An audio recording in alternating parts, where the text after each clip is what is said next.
Internet, Eric here. Slashback Saturday. If you don't know what that is, I've done many of these, but if this is your first time seeing a Slashback Saturday video from me, Joe, he's the Horror Man. Over on his channel, link in the description below. Um, every Saturday he has a theme, and what you do is if you want to participate, anybody can. It's open to anyone who watches his channel or comes across his channel. Um, he's got a specific theme, and you find a slasher movie. It has to be a slasher movie that fits into said theme. And this week's theme is one word slashers. And what that is basically you describe a slasher movie that where the title is just one word. And he was specific that the word the counts as a word. So I I was going through my movies and I was thinking I could do Scream now. I could do Hatchet. No. Instead I picked this up. I haven't watched it since I bought it. And I bought it a long time ago. Today I'm going to discuss, and it is technically one word because the way it's printed and the way you say it, it is one word. I'm talking WrestleManiac. I'm sure almost no one has heard of this one. I think Bronco Juggalo might be the only one I know that has heard of this film. Um, and Roger over at Channel Downstar. But anyway, if you're new to my channel, welcome. I discuss plot spoilers, specific scenes, what have you. I think this came out in 2006. Yeah, 2006. It was released on DVD in 2008. Whatever. Basic plot of this is we are following. I don't know if I've said it. I already forgot. Spoilers. All that jazz. Anyways, basic plot of this is we are following a group of people who are going to Mexico to film a porno. We have the director and star, the cameraman, the stoner. I don't know if he does sound or whatever. And then you got the three actresses. And they come across this abandoned town where. What the hell is this? El Mascarado? Yeah, El Mascarado is. And we'll get into the backstory. And basically, El Mascarado is stalking and killing the entire crew. Yeah. All right. I'd never heard of this movie. I'd seen it once, years ago, and remembered nothing. I don't know how I came across it. Maybe one of the many horror websites I go and view a lot. But what brought me to this is I'm a huge wrestling fan, and it's a slasher movie with a Mexican luchador, and the luchador is played by Rey Mysterio, not the WWE wrestler. He's technically Rey Mysterio Jr. They just got rid of the Junior when he joined WWE. This is his uncle, the original Rey Mysterio, the one who trained him, and that's what drew me in first. And well, first off, let's get to the acting. None of them are good. Um, you have the stereotypical people. You have the director who's a douchebag, the cowboy hat, the bad mustache. He sucks as an actor. You have the stereotypical stoner, and I mean stereotypical headband, flower shirt. I think he's got a weird name like Bud or something stupid. Doesn't matter. Jimbo. His name's Jimbo. He sucks. You got the three porno actresses. They suck. The only one who's worth a damn is the fat guy who knows the history of El Mascarado and the town that he's in because, of course, he's Mexican. And I think even the director says that. He's like, yeah, but I'm Mexican, but I was born in Seattle. So he's the only one acting-wise who's worth a damn. And then you get to El Mascarado, played by Rey Mysterio, and he's just there to be scary, to be intimidating, and he really is. He does a good job. His body type, I mean, his mask is pretty plain. They don't show it here. You just see the back. But his mask is pretty plain, but you mix that, his look, with just the way he's walking, the way he's stalking these characters, really good, really spooky.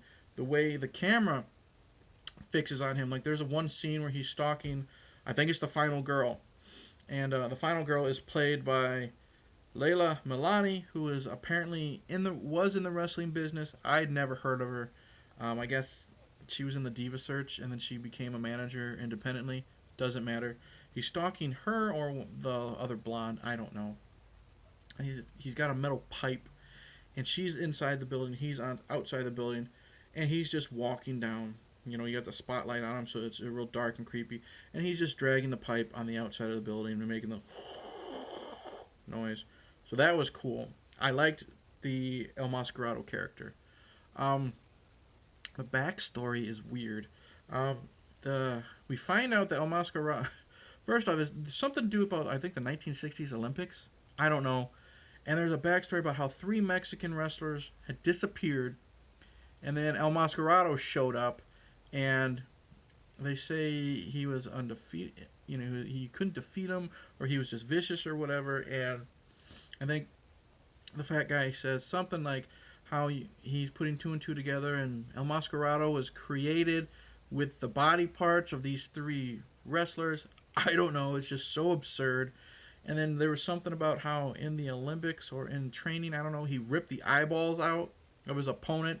And then he was sent to this town. It's a ghost town called La Sangre de Dios. I can't speak Spanish, so I'm not doing the proper way to say it. And he was put there forever, I guess. And then they find more backstory, and they find out they've done like 50 lobotomies on this guy, and they just couldn't stop him. So basically, I don't know if he's a supernatural killer. I don't know if he's just there and he's alive. That's not explained. But it's just so over the top and cheesy and stupid. I love it. Okay, I'm having a lot of fun. And of course, since El Mascarado's killing all these characters, a lot of them off screen. Sad to say because of like a $3 budget, but the fat guy comes up with the idea of the only way to defeat El Mascarado is to take his mask off, because in luchador culture, basically, they're looked upon as superheroes. The mask is their personality. If a wrestler loses his mask, their career tends to take a nosedive type of thing, and their career is never really the same. So he just decides, hey, you can defeat this killer by taking off his mask. Whatever. That's kind of dumb, but I'm still running with it because this movie's only 75 minutes, and that is revealed at like the 45-minute mark maybe. So I've already put in that much time and effort. I'm gonna run with this thing. So there's that. The kills, what we do see, decent.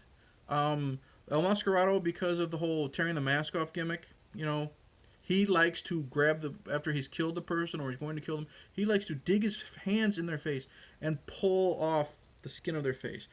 That usually looks really good. The makeup on their faces, with just the muscles and stuff, looks really cool. There's some impalements that look really cool.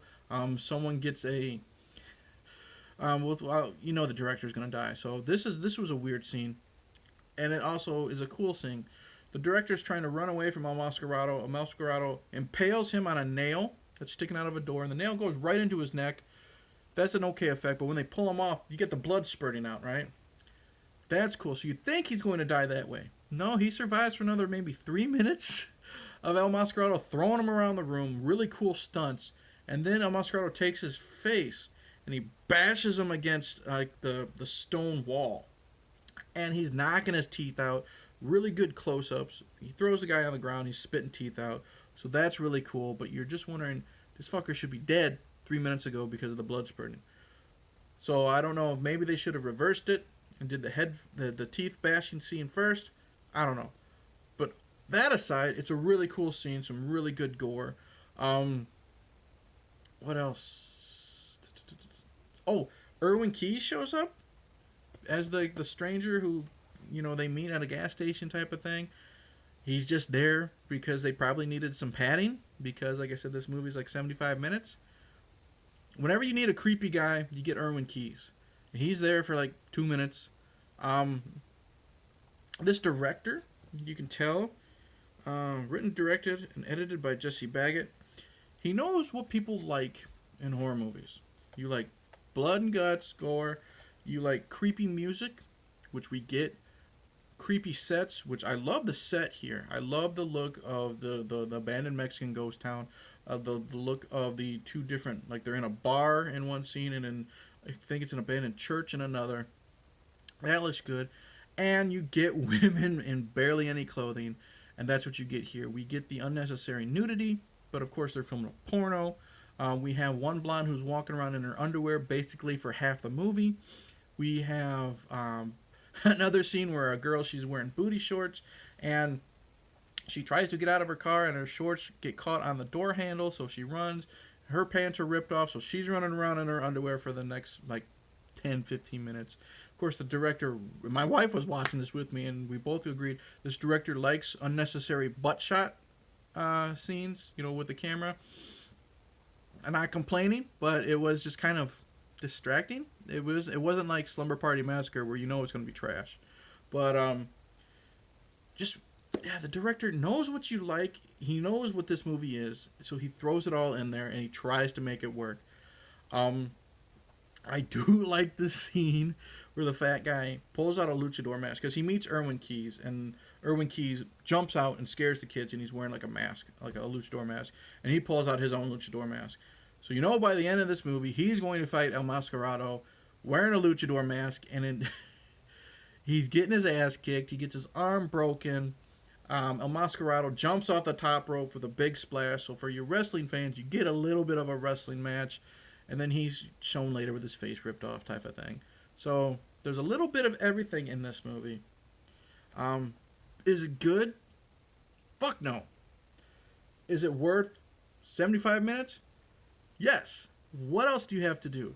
If you want to watch a horror movie, it's less than 90 minutes. You get blood, you get guts, you get bad acting, you get boobs, butt shots, babes, all that stuff. If you're a wrestling fan, you get the serial killer or whatever, the slasher, played by a real wrestler.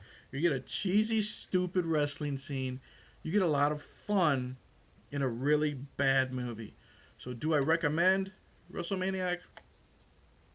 Sure, why not? I've seen a lot worse. I've seen a hell of a lot better. But, again, 75 minutes. Yep, 75 minutes. What else have you got to lose? WrestleManiac, overall, is worth the time. So, that's it. That's my my entry for this week's Slashback. Like and subscribe, all that stuff. Check out TheHORRORman's channel. Really good stuff. Not just the Slashback. He does media hauls, and I haven't commented on it. I'm going to go back and watch it. He did a really good video on wondering why people seem to shit on House of a Thousand Corpses so much.